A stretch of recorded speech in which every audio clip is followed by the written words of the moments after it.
When truth is buried and silence is demanded, we stand at our freedom's edge. And this is our freedom's edge.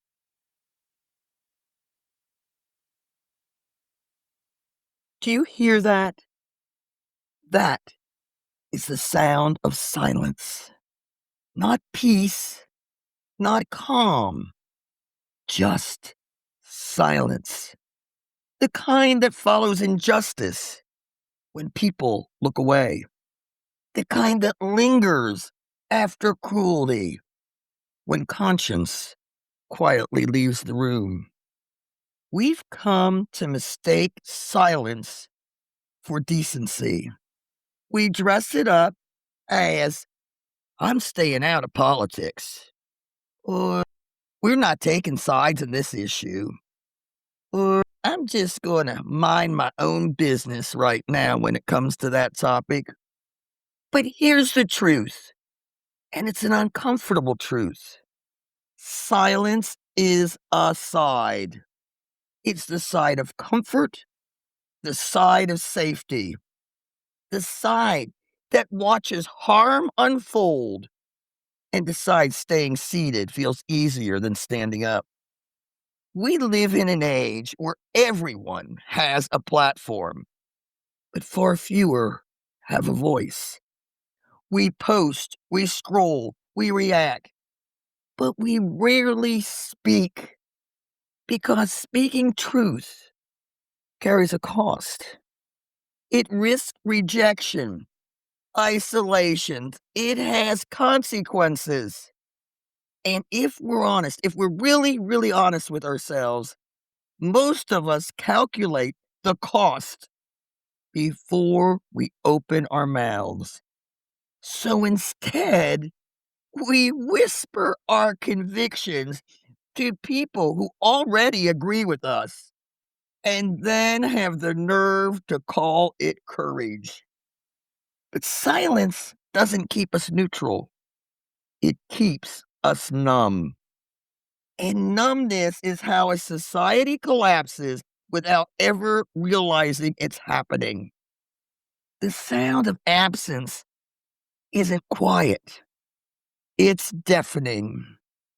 Because behind that silence were all the words we should have said, the warnings that we could have given, the people we might have protected. That is the price of silence. And it is far higher than we'd like to admit. Let me tell you what silence actually sounds like. It sounds like a classroom where no one asks why the neighbor's child stopped coming to school. It sounds like a boardroom where everyone knows the numbers are cooked, but no one wants to be the one to kill the deal. It sounds like a family table where abuse sits in the center and everyone passes the potatoes around it. Silence has a cost. We don't like to think about it that way, but it sure does. Behind every silence are real people, real lives, real futures that never happened. The person who didn't get the warning, the community that didn't get the truth, the generation that inherited a disaster no one was brave enough to interrupt. We tell ourselves our silence is small, that we're just one person, and it wouldn't have mattered anyway.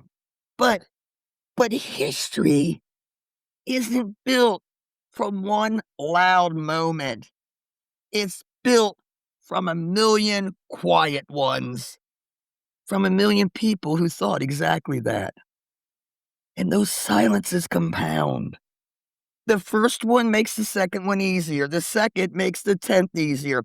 And by the time silence becomes routine, speaking up feels reckless. That's how systems rot. That's how injustice becomes normal. That's how entire societies drift without ever feeling the moment they crossed the line. We love the idea of being neutral. It feels balanced, reasonable, above the mess. We tell ourselves, we're not radicals, we're not extremists, we are not part of the problem. But neutrality has never saved a single soul. It's just silence with better branding, better PR people. When faced with cruelty, neutrality is complicity. When faced with lies, neutrality is surrender. And when faced with injustice, neutrality is betrayal. There is no neutral position on human dignity. There is no middle ground on truth. We've mistaken politeness for morality. We think if we keep our tone calm, if we say things like, well, both sides, if we soften every harm into, it's just a difference of opinion, then we've kept our integrity intact. But let me tell you something. Integrity does not live in the middle. Integrity lives in the truth. And truth doesn't give a damn how comfortable we are when we tell it. We package silence as professionalism. We call cowardice keeping the peace. We let injustice run wild and congratulate ourselves for being non-confrontational. What that really means is this. We would rather protect our comfort than someone else's dignity. We'd rather be liked than be honest. We would rather sleep through history than risk waking up angry. And while we whisper our moral outrage in private, the loudest voices, the cruelest ones, the nastiest ones, the most evil ones, shape the world the rest of us are forced to live in. Not because they were right, but because we weren't present. Silence doesn't come from nowhere. Sometimes it's fear, sometimes exhaustion. Sometimes it's that quiet voice that says, what's the point? No one's going to listen to me anyway. We've watched truth tellers lose jobs, friendships, reputations, while liars rise without consequence. So we retreat. We tell ourselves silence is survival. And maybe it is, well, at least for a while. But the mind doesn't like guilt, so it rewrites the story. Hey, I'm staying out of it. This isn't my fight. Or, I'm protecting my peace. But peace without justice is not peace.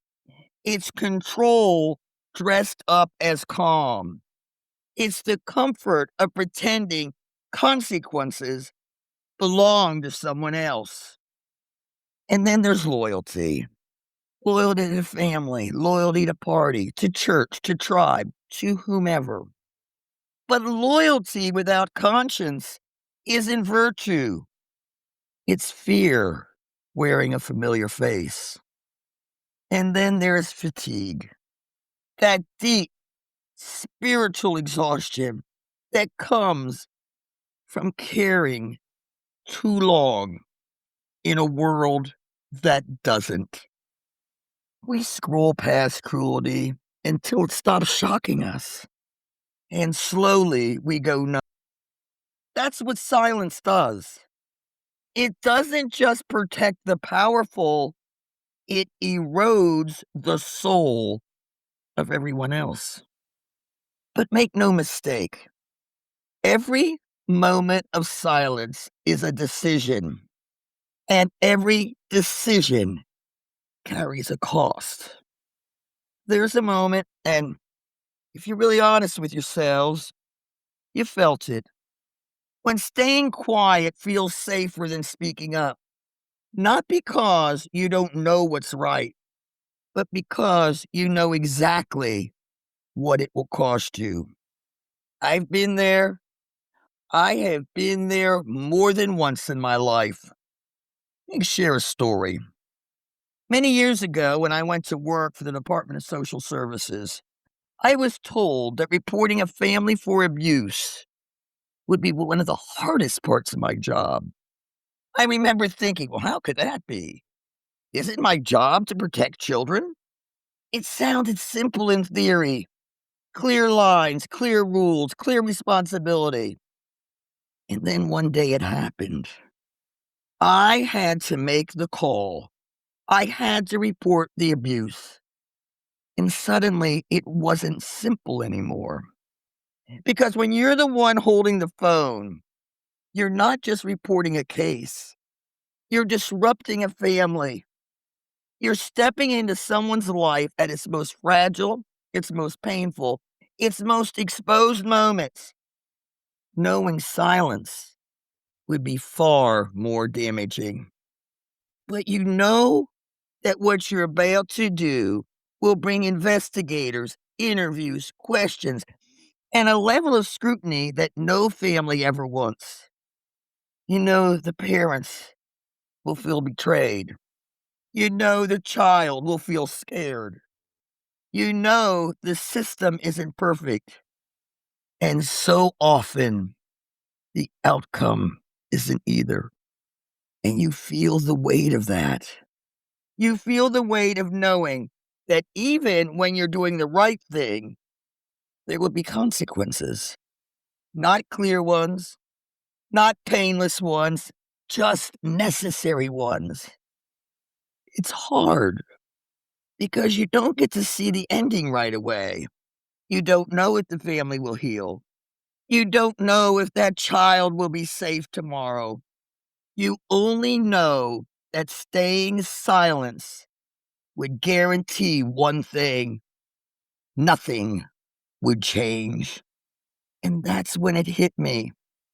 Silence feels easier in the moment, but it costs far more in the long run. Because protecting children isn't about avoiding discomfort.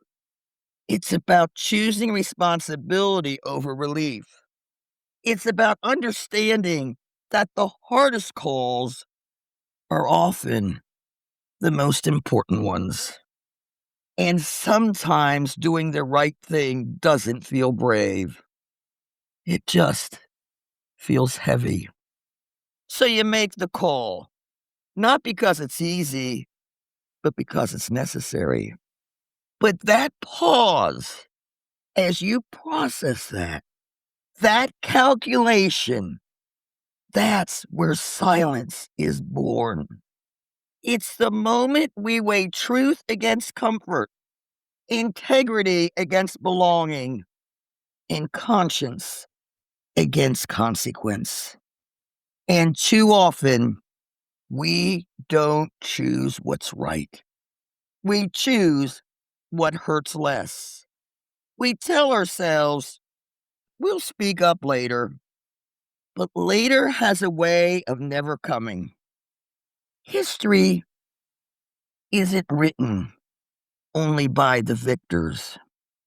It's also written by the silent, by those who watched, who turned away, who said, that's not my fight. Silence always sounds reasonable at the time, polite, professional, very safe, until it isn't. Silence is never passive. It is a collaborator. Every time we stay quiet to avoid discomfort, we deposit another coin in the bank of injustice. And let me tell you, that balance always comes due with interest.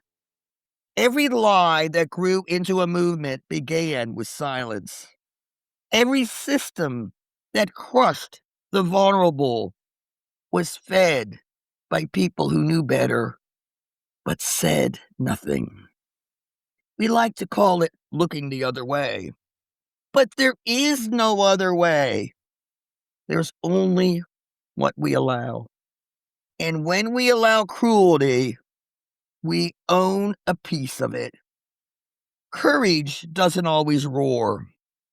Sometimes it's that little whisper that says, "This is the time. This is the time." Sometimes it's simply standing up when sitting down would be easier.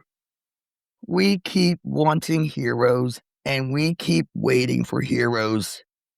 But heroes are just people who decided silence was no longer an option. They weren't fearless, they weren't certain, but they were willing. And that's enough. So maybe the question isn't, well, what will they do?